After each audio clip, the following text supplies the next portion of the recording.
एक तो है 2% वेल्थ टैक्स, जितना इनके पास वेल्थ है टॉप 1%, उसके ऊपर आप 2% टैक्स बिठाइए। Transfer of cash is not enough, there has to be investment in actual facilities, schools, hospital, ये सब फैसिलिटीज बनना चाहिए। आप अगर लोगों को पैसे दे, दैट इज नॉट इनफ। अगर आप लोगों को पैसे दे कि वो अपने बच्चों को स्कूल भेज सके, लेकिन अगर कोई नज़दीक में कोई स्कूल है ही नहीं तो वो कहाँ भेजेंगे?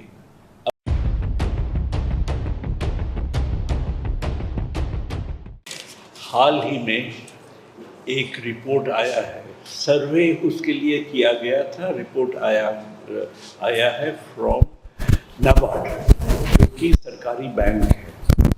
नाबार्ड के रिपोर्ट के मुताबिक अभी ग्रामीण भारत में per capita income, daily per capita income, हर रोज दैनिक जो पर कैपिटा इनकम है वो 100 रुपया है। 100 रुपये से थोड़ा सा कम है, तकरीबन मान लीजिए 100 रुपये।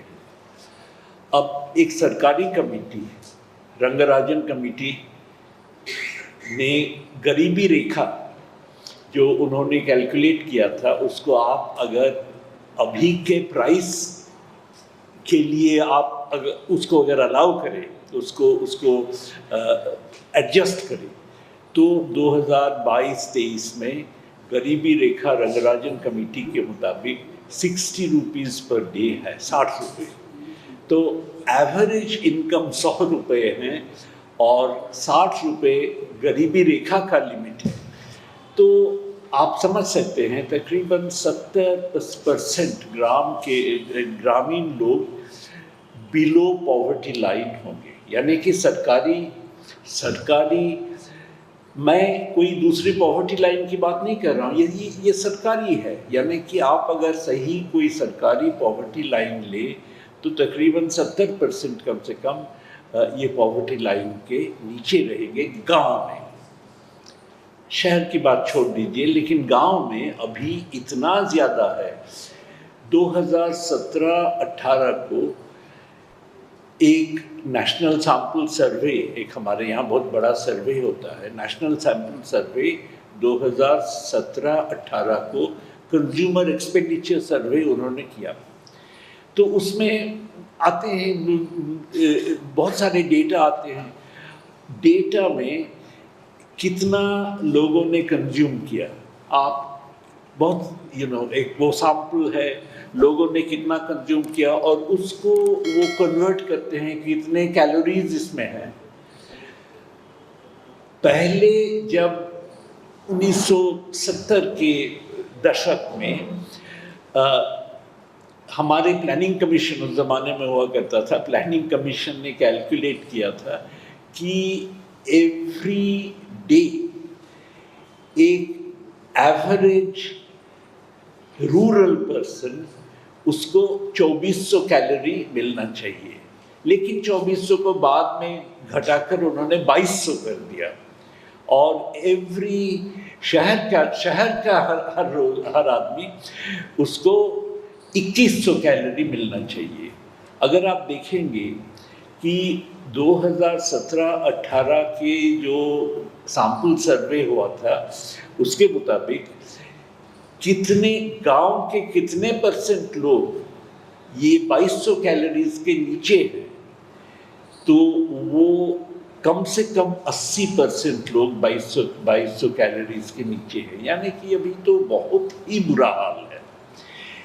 ये जब इतना बुरा हाल है, इसमें बहुत सारे अर्थशास्त्री कई सारे सुझाव देते हैं।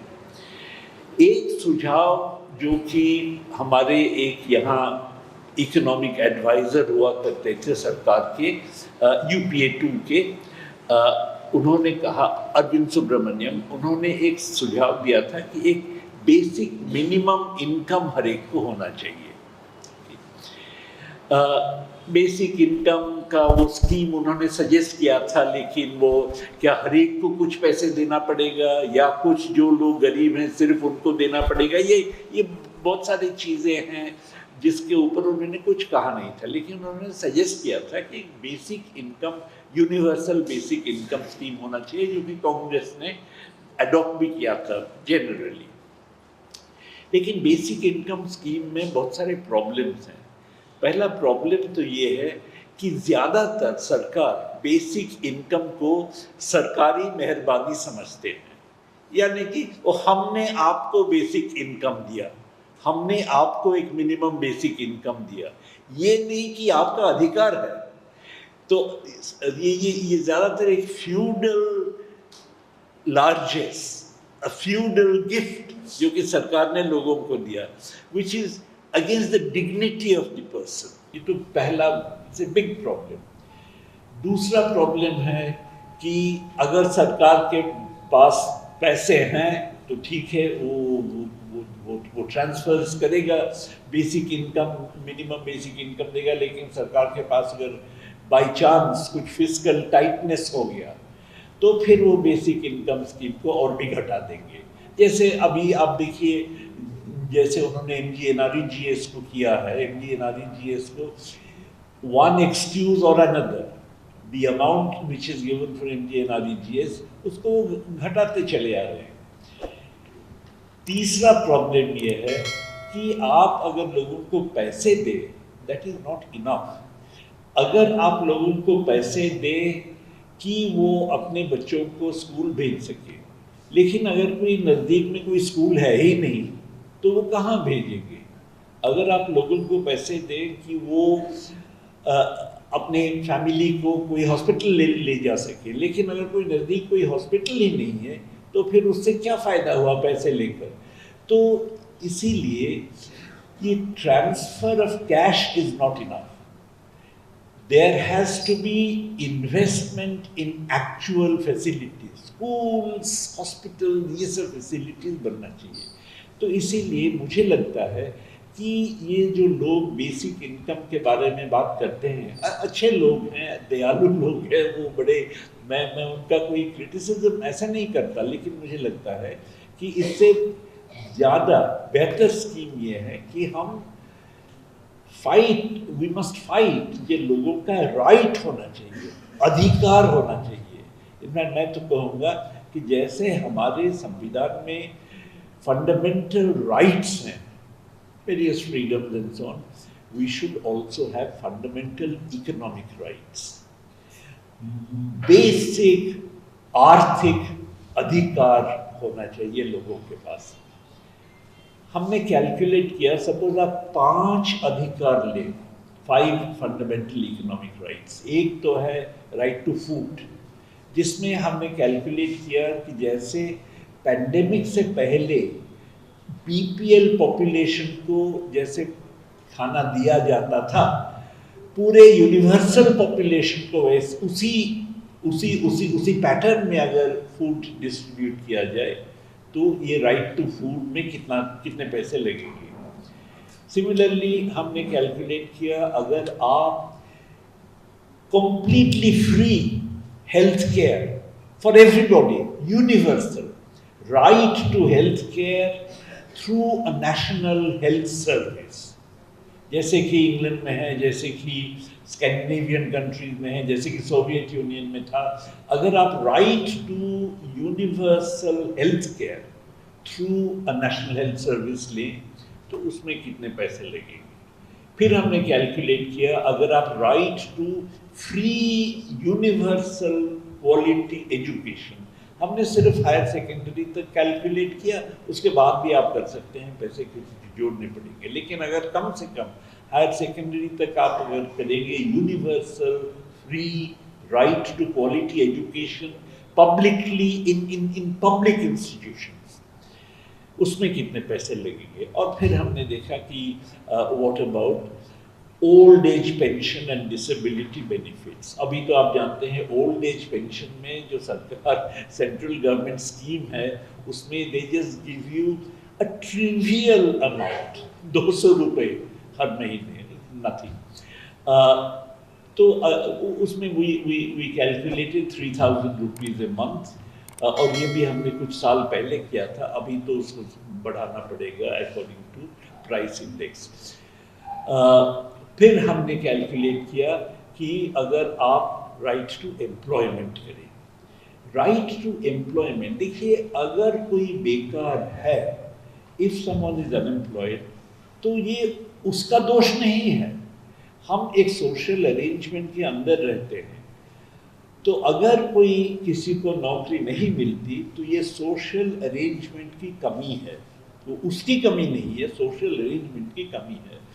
तो इसीलिए ये सोशल अरेंजमेंट उसको या तो नौकरी दे, अगर बाई चांस नौकरी नहीं मिला तो उसको पूरा एक सैलरी देना पड़ेगा, पूरा सैलरी और वेज। मैं अनएम्प्लॉयमेंट अलाउंस की बात नहीं कर रहा हूँ, I am saying there should be a full payment of wage और salary to everyone who is unemployed. तो on the basis of that some rough calculation we made. अगर ये आप सब जोड़ दें तो अगर ये 5 फंडामेंटल इकोनॉमिक राइट्स आप अगर हम कॉन्स्टिट्यूशनली इस देश में लाएं तो हमें 16% ऑफ जीडीपी इसके लिए खर्चा करना पड़ेगा। अभी ऑलरेडी कई सारे स्कीम्स इधर उधर हैं जिनके ऊपर तकरीबन 5 से 6% जीडीपी खर्चा होता है। तो additionally we have to provide for 10% of GDP.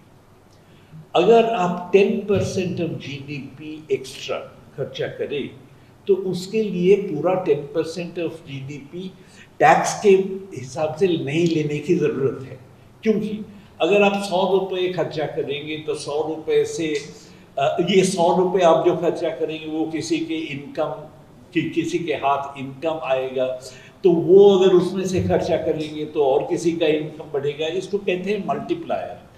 तो आप एक वो जो भी आप खर्चा करेंगे उसका एक मल्टीप्लायर इफेक्ट होगा जिसकी वजह से इनकम कई गुना उससे बढ़ेगा, और अगर इनकम बढ़ेगा तो उसमें से कुछ टैक्स भी सरकार को आएगा। तो अगर आप 10% एक्स्ट्रा स्पेंड करना चाहते हैं तो 10% एक्स्ट्रा टैक्स निकालने की ज़रूरत नहीं है। हमारे कैलकुलेशन के मुताबिक about 7% of GDP raised in the form of taxes would be quite enough to finance the institution of these 5 fundamental economic rights. ये 7% of GDP can be raised through just 2 taxes levied on the top 1% of the population, not only on the top 1%. एक तो है 2% wealth tax, जितना इनके पास wealth है of top 1% उसके ऊपर आप 2% टैक्स बिठाइए। और दूसरा है कि 1/3 इनहेरिटेंस टैक्स। इनहेरिटेंस टैक्स का एक स्पेशल मीनिंग है। जो लोग पूंजीवाद के डिफेंडर हैं, जो कैपिटलिज्म के डिफेंडर हैं, वो क्या कहते हैं? वो कहते हैं वो कैपिटलिस्ट लोग जो हैं उनके पास कोई स्पेशल टैलेंट है। Because of that special talent they are entitled to something called profit. उनके पास जो मुनाफा आता है that is a payment for their special talent. This is what the defenders of capitalism say. वो स्पेशल टैलेंट क्या है उसके ऊपर लोगों में डिफरेंसेस हैं, छोड़ दीजिए। सपोज हम इसको मान लें कि कैपिटलिस्ट के पास कोई स्पेशल टैलेंट है, तो उनके बच्चों के पास भी तो वही स्पेशल टैलेंट होना चाहिए। तो उनको तो दिखाना पड़ेगा कि हाँ उनके पास एक स्पेशल टैलेंट है। इसीलिए इवन एडवांस कैपिटलिस्ट कंट्रीज उनमें बड़ा हेवी इनहेरिटेंस टैक्सेशन है। यानी कि मेरे पास अगर बहुत सारे पैसे हैं तो मेरे लड़के को ये पैसे पूरे नहीं जाना चाहिए, जाना ही नहीं चाहिए। लेकिन even in advanced capital, Japan has an inheritance tax of 55%. When a person dies, उसके 55% the state takes away. Even the United States has an inheritance tax of about 40%. Britain has an inheritance tax of 40%. तो ये हमारे यहाँ है ही नहीं। India does not have an inheritance tax. और wealth tax भी जो था वो भी उन्होंने मोरलेस निकाल ही दिया।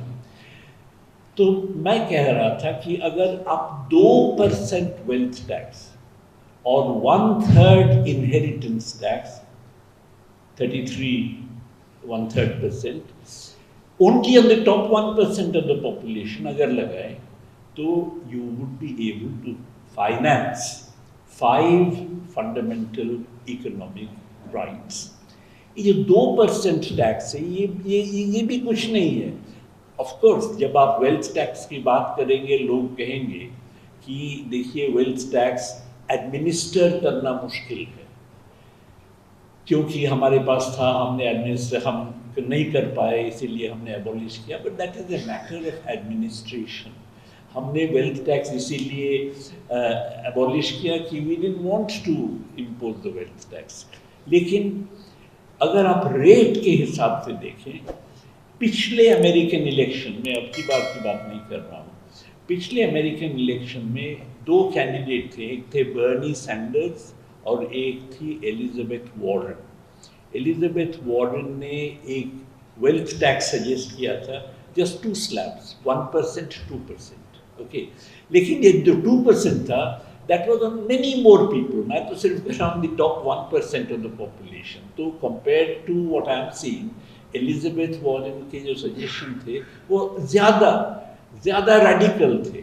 सिमिलरली आप अगर बर्नी सैंडर्स के देखेंगे, बर्नी सैंडर्स के सजेशंस तो बहुत ही suggested 7% wealth tax on the top, यानी कि much more. He suggested a very detailed graded wealth tax rates. वो तो बहुत ही very strong and strict wealth tax. उसके तुलना में जो मैं सजेस्ट कर रहा हूँ वो बहुत ही कम है. लेकिन इतना भी अगर हो, we would be able to finance 5 fundamental economic rights, और हमें इसके ऊपर लड़ना चाहिए. We have to fight for welfare measures, not as generosity of the government, but as the rights of the people. ये बहुत ज़रूरी है. And this is ये अनफॉर्चुनेट है कि हमारे कॉन्स्टिट्यूशन में जो economic measures, welfare measures, they were all put into the directive principles of state policy, जो कि जस्टिशिएबल नहीं है. कुछ लोग कहते हैं लेकिन ज़्यादातर they are not justiciable. But it is important कि हम उनको फंडामेंटल इकोनॉमिक राइट्स में लाएं, in which case they would be justiciable, universal. और अभी जो होता है कि भाई हम इस कास्ट को इंक्लूड करेंगे, उसको नहीं करेंगे, ये जो सब झगड़े हैं, ये झगड़े सब दूर हो जाएंगे. Because universal citizenship must entitle you to these rights. तो इसीलिए हमें इसके लिए लड़ना चाहिए. और मैं ये रेजोल्यूशन को पूरी तरह से सपोर्ट करता हूँ. Thank you.